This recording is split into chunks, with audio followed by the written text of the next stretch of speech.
Haley from Motorcycle.com. I'm here at the KLX 230R and RS launch out here in Hollister, Santa Cruz, California.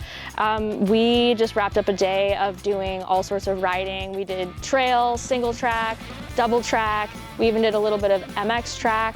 And this venue really just gave us an excellent opportunity to test this bike in a variety of scenarios and really see where it shines.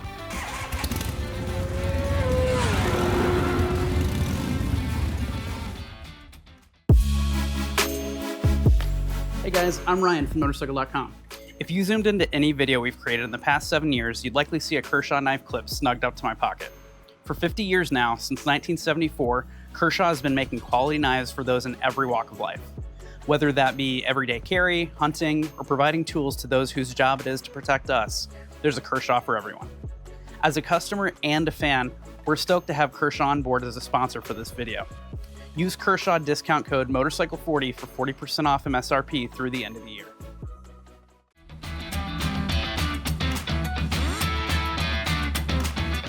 I have to preface this review by saying that I'm actually a very green novice rider, which is perfect for this style of bike, so they decided to send me out. Although we had a challenging day of some tricky riding, I really felt genuinely that the bike was like my best friend in the scenario. In situations where I was feeling very insecure, the bike kind of told me, not to anthropomorphize it, but it told me like, we're fine, you got this. And the bike definitely did. Maybe not so much me. I did actually have the opportunity to crash test it a couple of times, which was great at the end of the day because I was able to verify that in a real world situation, I'm able to pick up the bike by myself on the trail. And pleasantly surprised that the plastics are actually super flexible. So although I had a little moment with a tree, the front fender was unfazed, which is great. It'll just add to the longevity of the bike.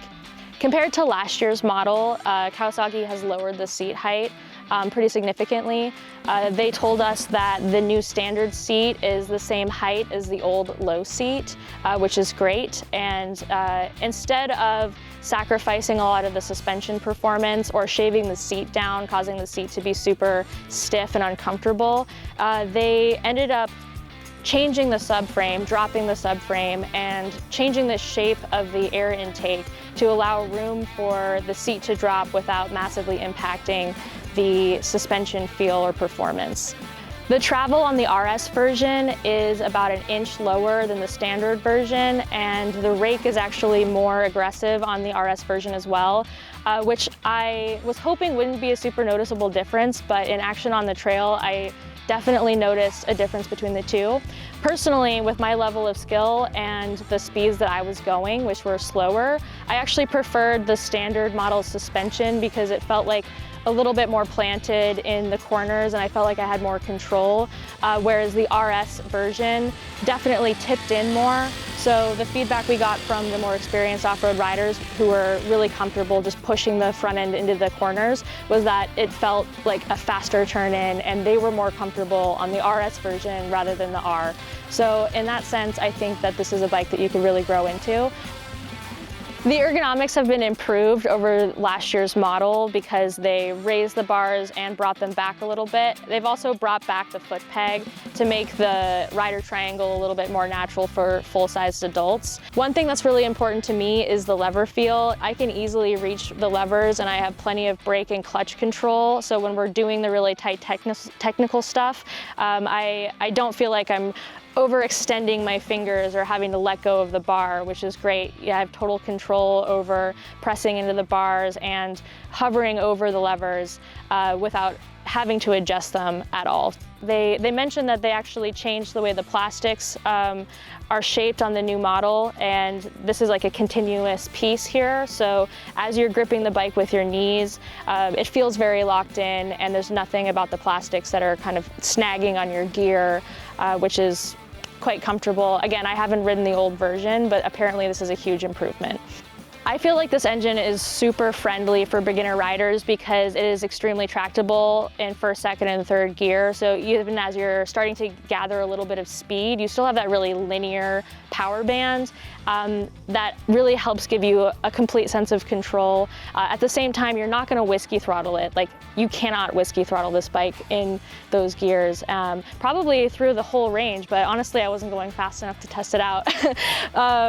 And I really appreciate that tractability, especially, you know, as a brand new rider, if I'm putting myself in the shoes of someone who's never even stepped foot on a motorcycle, the last thing that you're gonna be thinking about when you're doing something that's challenging is shifting gears. So you can just leave it in second gear and conquer all sorts of terrain, which I think is super, super helpful. And if I'm trying to empathize with the type of buyer that this bike is meant for, that's super, super important. A lot of the competitor bikes are similar, but one thing I really appreciated about the KLX is how that power band didn't disappear at any point. Like I said earlier, like throughout third gear, it still had that tractability and it still had that torque, even in the mid and higher end of the power band. So it was great. We did a couple of pretty steep hill climbs and a couple of us were playing around with different gears. I did the hill climb in standard second gear just to build as much confidence as possible. Obviously the bike handled that no problem. Some of the more experienced riders decided to try the hill climb in higher gears like third gear, and they were able to tractor up just as well. And I think that speaks a lot to the torquiness in the power band.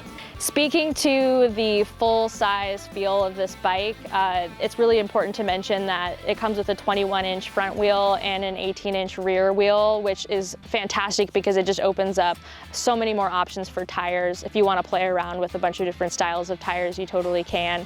And it also helps you get over obstacles so much easier. A lot of like entry-level dirt bikes start you off with smaller tires, which is actually a lot more difficult in the long run.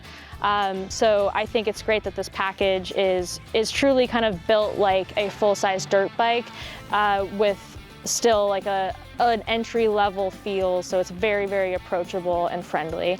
I'm gonna have a lot more to say about this bike after I'm able to sit down and gather my thoughts, so take a peek at Motorcycle.com to see the full review where I will lay out all the specs, do a more in-depth comparison between the 2025 model and the 24, and overall just go into a lot more detail about how I felt while riding it and some of the feedback that the entire group shared.